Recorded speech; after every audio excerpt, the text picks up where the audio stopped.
Okay, next let's look at sampler. So sampler is a little more, we have a little bit more control over our sound. So I've loaded up one here that it's just a preset called classic keys. Okay, so we can see where our start position is and where our loop is. There's a little crossfade to get us across there. It's going to sound pretty good.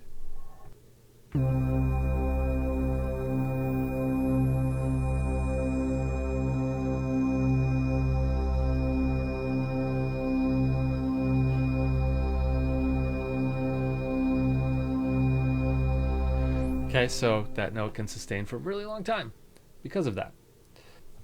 So we have, sustain mode where it can go left to right. It can go from beginning to end and stop, left and right, and then loop, or this boomerang mode, which I find generally, if I'm trying to make a seamless loop like this, works a little bit better. The boomerang mode, it's going to go into the looped section, and then instead of the end of it jumping back to the beginning and going forward, it's going to go to the end, and then it's going to play backwards, and then forwards, and then backwards. Sometimes that can make a more seamless loop. Let's try it.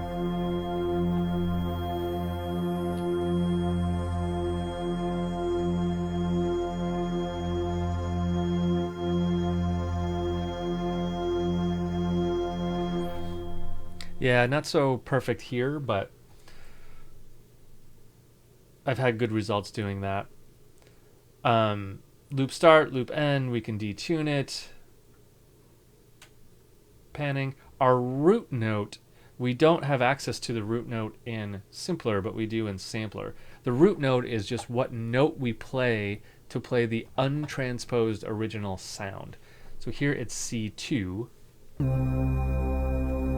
So that's going to play the original sample without any transposition on it. So you always want to set the root note to the note of the sample if it's a pitched sample, right?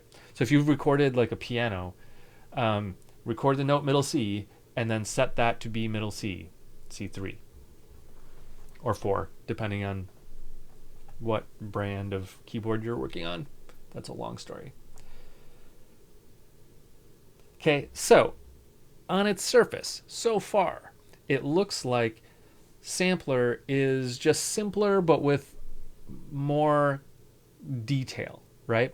And that is true so far. But the big difference is in this thing called zones. So let's go to a new video and look at zones.